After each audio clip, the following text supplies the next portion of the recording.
Let me give you a Bible philosophy that teaches how to get whatever you want. That's the title of the next set of notes. How to get whatever you want from the Bible. Now again, I'm an amateur when it comes to the Bible. I'm not a pro. But this I can quote, and I think that'll be sufficient. How to get whatever you want. Here's what it says if you're ready. It says, ask. That's it. End of notes. Ask. If there's one art in life to learn extremely well, that's got to be one of them. The art of asking. What does ask mean? Ask means, what do you want? And the formula is staggering. It says ask and what? A guy ought to look into that.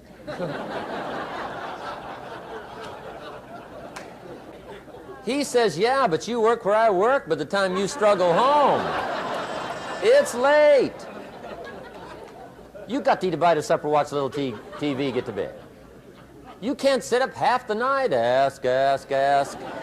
And the guys be, huh? See, you've got to be better than a good worker. You've got to be a good asker. Now, let me give you 3 key points on asking and receiving. This can do it. Number 1, asking is the beginning of receiving. Asking starts a unique process, mental and emotional. I don't even know how it works. All I know is it works. It's like pushing a button and all this machinery starts working. I don't know how. It just works. There's a lot of things you don't need to know how. Just work them. Some people are always studying the roots. Others are picking the fruit. I mean, it depends on what end of it you want in on. Asking is the beginning of receiving, so start the process. Here's number 2. Receiving is not the problem.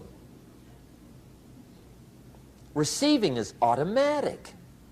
Now, if that's true, receiving is not the problem, what's the problem? Failure to ask might be one of your major problems. I don't know. Check it out. The guy says, oh, now I see it. I got up last year and hit it every day, but there's not a scrap of paper with my goals on it. Good worker, poor asker. So you got to change that. Here's number 3. Receiving is like the ocean. There's plenty, especially in California. It's like an ocean here.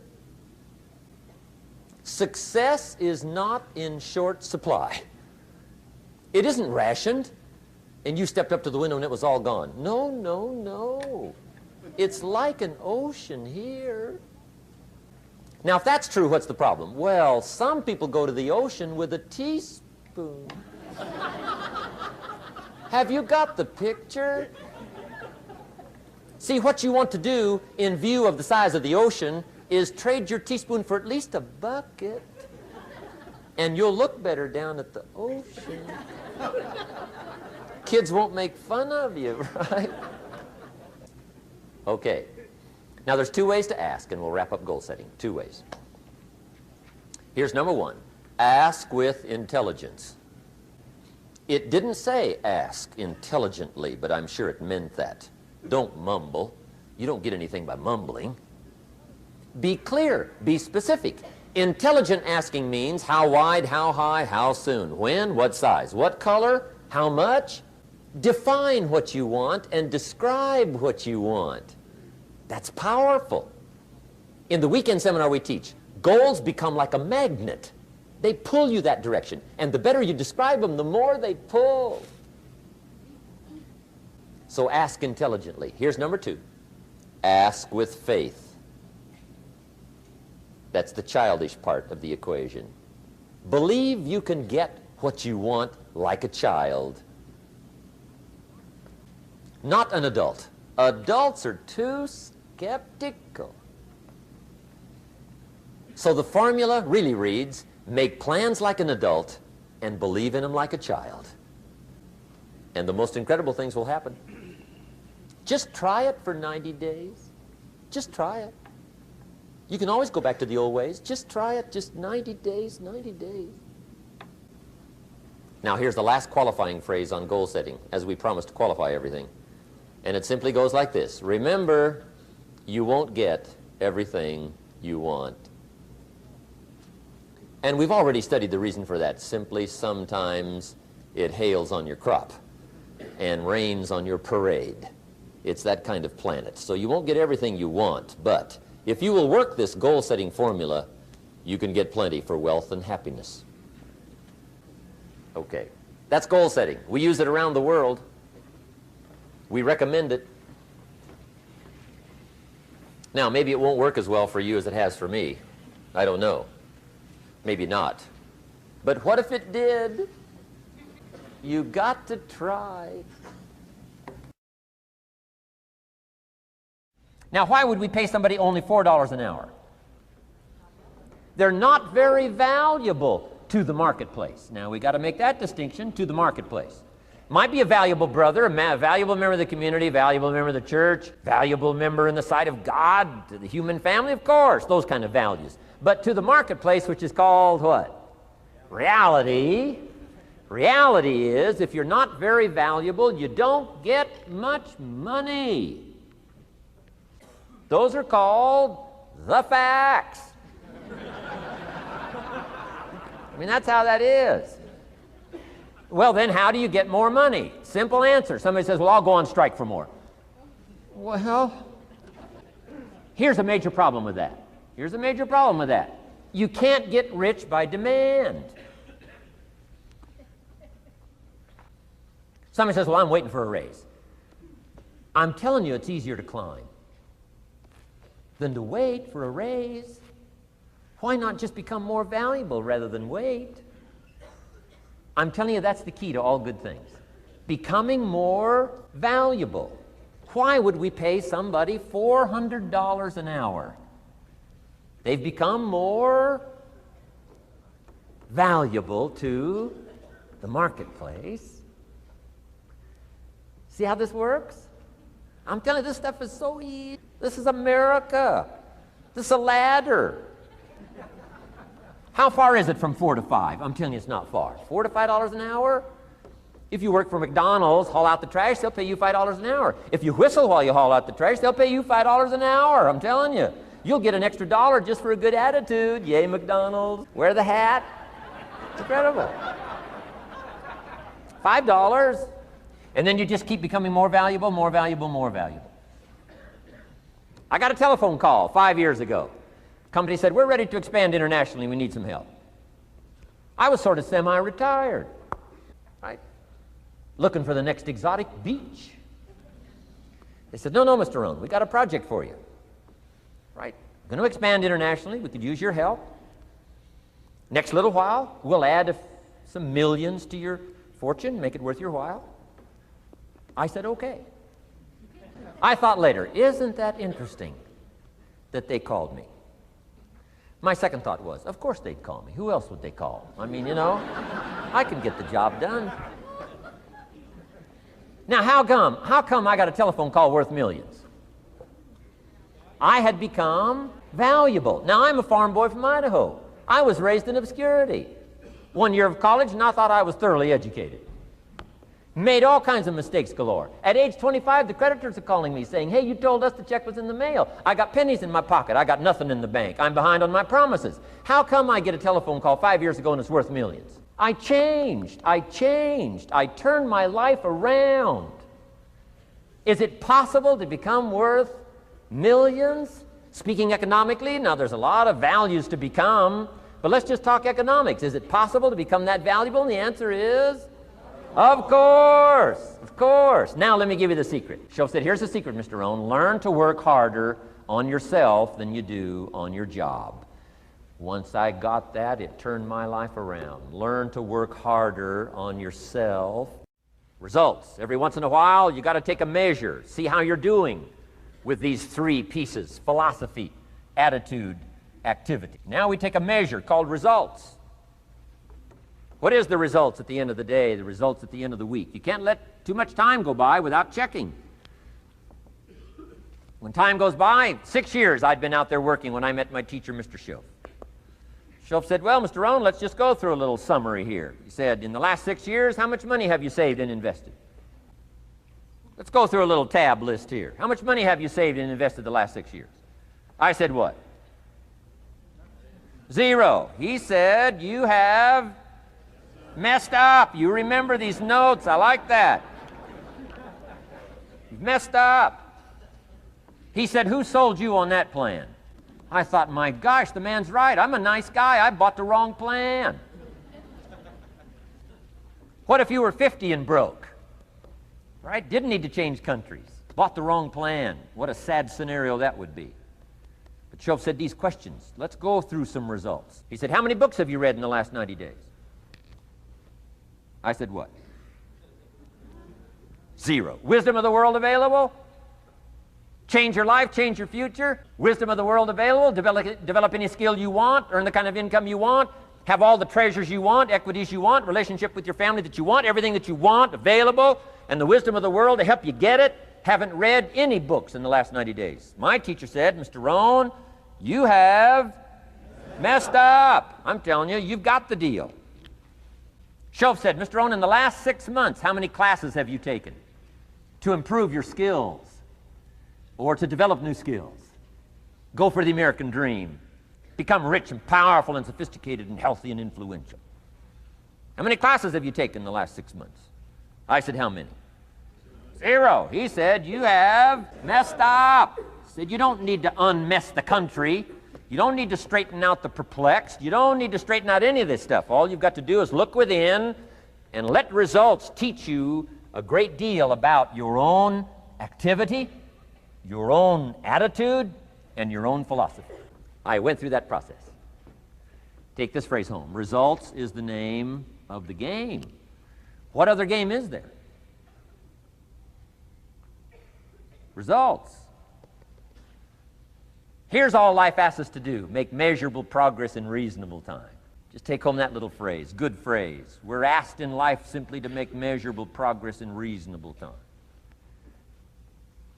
We demand it of our children. How many years do you want your child to spend in 4th grade? Approximately. About 1. If it looks like they're not going to make it, we pour on the pressure, called legitimate pressure, lack of results. Peer pressure, family pressure, school pressure, community pressure. Every other kind of pressure we can bring to bear. Why? You can't stay more than 1 year in 4th grade. As parents, you'd have to leave the community. You say, well, what if they're nice kids? Wouldn't you give them 3 or 4 years? And the answer is no. You got to make better progress than that. So you got to check fairly often. Some things you got to check every day. Some things you got to check at least by the end of the week. Salesman joins this little sales company. Supposed to make 10 calls first week. Wouldn't it be legitimate to call him in on Friday and say, John, what? How many calls? I mean, this stuff is simple. John says, well. Say, John, well won't fit in this little box here. Well. Now John starts with a story. You say, John, I made this little box so small so a story won't fit. I don't need a story. I need what? A number. A number. What will a number tell me? Everything. John's supposed to make 10 calls. What if he made 20? You say, wow. Wow. We got somebody. What if he only made 1 call? Whoa. Will that tell us something about John's philosophy? And the answer is yes. Will it tell us something about his attitude? Of course. Will it tell us something about his disciplines? Of course. And if he wants a lesson in life change, all he has to do is be willing to face the numbers and come up with the results that will teach you to either celebrate if you got good results or fix whatever needs to be fixed in your philosophy, attitude, activity called disciplines. You don't need to go anywhere else. I do believe in affirmations. They are valuable as long as you affirm the truth. Because it says in ancient scripts, the truth, what?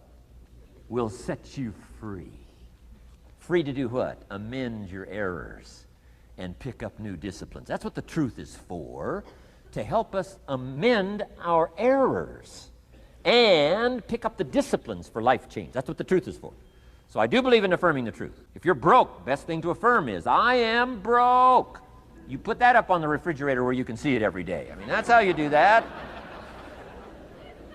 Now, if you need a little additional affirmation, you just put up there, I'm 40 and broke. I mean, you know, that ought to do it. And if you need just a little more, put up there, I live in America and I'm 40 and broke. That's enough to turn your life around. It says, hey, something is wrong. Somewhere I have messed up. And I'm telling you, if you'll start with that, it's called the process of life change, and it doesn't matter how small the process is to start.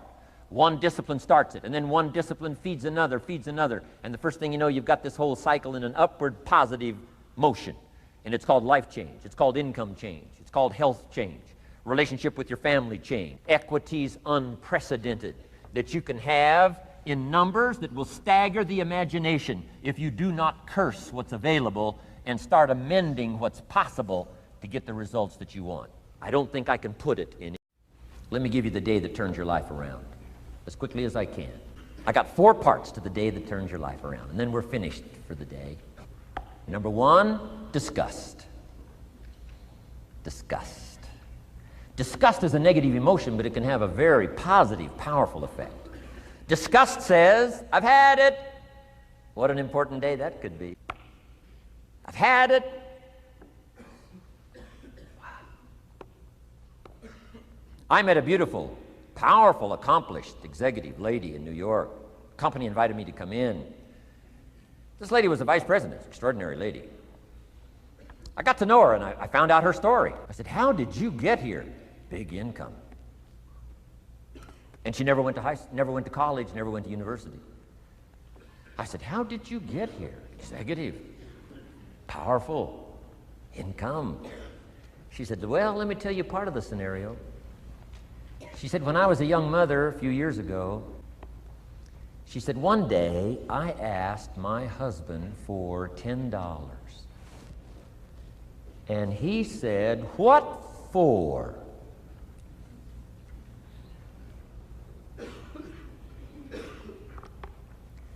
She said, before that day was over, I decided I would never, ever ask again. She said, I started studying opportunity, found it, took the classes, put myself through the schools, did the scenario. Now I'm vice president. I make a lot of money. And she said, I kept my promise. I've never, ever had to ask again. It's called a life-changing day. The day you say, enough is enough. Now, if you can add an act to your disgust, it helps. A man takes a shotgun to his car, blows out every window, destroys every tire, puts 100 rounds in it, and says, I've driven this embarrassing thing for the last time. And then he saves it. He saves it. And later when somebody says, how did you become rich and powerful? He says, let me show you this car. One day I'd had it up to here, I blew it to smithereens. Enough is enough. Here's the last 3. Next is decision. Decision making is a life-changing day. If you went home today and in the next few days cleaned up a list of decisions, it could furnish enough inspiration for the next 5 years, 10 years. What an inspiring day, the day you can bring yourself to decide. And here's the 3rd one, desire, wanting to bad enough. Who knows the mystery of that? We don't know. But here's something I do know. Sometimes desire waits for a trigger, waits for something to happen. Who knows what the happening may be? A song, the lyrics, a movie, the dialogue, a seminar, a sermon, a book, an experience, confrontation with an enemy, a conversation with a friend who finally levels with you. Whatever the experience it is, it's so valuable. And here's my best advice. Welcome all experiences. You never know which one is going to turn everything on. Don't put up the walls. The same wall that keeps out disappointment keeps out happiness. Take down the walls. Go for the experience. Let it teach you. And here's the last one. Resolve. Resolve says I will, two of the most powerful words in the language. Benjamin Disraeli said, nothing can resist a human will that will stake its existence on its purpose. Shortly put, I'll do it or die. Best definition of resolve I got from a little junior high girl, Foster City, California. I'm going through some words one day. I got to this one and I asked the kids, who can tell me what resolve means? Some didn't know, some tried. Interesting. The last one was the best. Little girl about 3 rows back, she said, I think I know, Mr. Rohn. I said, what? She said, I think resolve means promising yourself you will never give up. I said, that's the best I've ever heard. She's probably giving seminars somewhere today, right? I mean, that's the best I've heard. I asked the kids, how long should a baby try to learn how to walk? How long would you give your average baby? Before you say, hey, enough's enough. No. Any mother in the world would say, you're crazy. My baby is going to keep trying what? Until. What a magic word. I want you to write it down. Until. Promise yourself you'll read the books until your skills change. You'll go to seminars until you get a handle on it. You'll listen to it until it makes sense. You'll go for it until you understand it. You'll practice it until you develop the skill. Never give up until. However long that is, step by step, piece by piece, book by book, word by word, apple by apple, walk around the block, go for it. Don't miss the chance to grow and resolve that you'll pay the price until you learn, change, grow, become. Then you'll discover some of life's best treasures.